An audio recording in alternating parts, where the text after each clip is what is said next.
Figueroa, Ignacio, ito naman Ignacio Corners P. Sili. Lusot na po ito sa EDSA mga kaibigan. So hindi pala Figueroa ay direct po kundi P. Sili.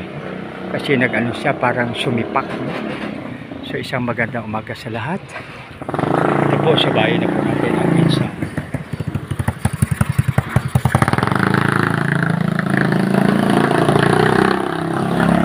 Ito lang po ang advantage pag nagbabike dahil kahit saan ay pwedeng dumaan. No? So, anumang klaseng daan, bako-bako man, simentado, ay kayang-kaya po ng bike.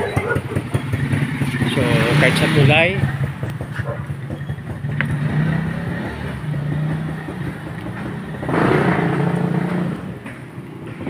may kusmusots pala dito.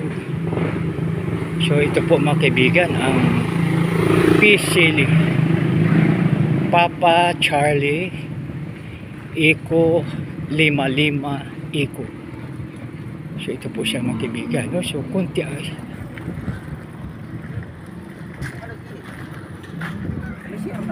kunti po ang dumadaan po rito.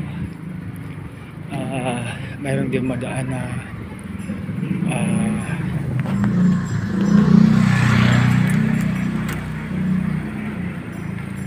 kaya pala wala kang makikita kung from EDSA ka, wala kang makikita Figueroa.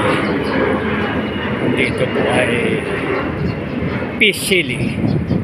Makibigan, tandaan po natin P. Sili.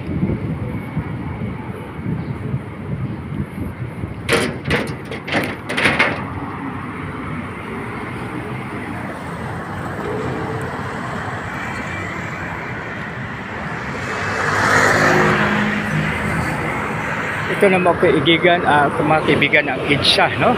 Ito ay southbound lane, northbound lane sa kabila. Kaibigan, ito po yung EDSA.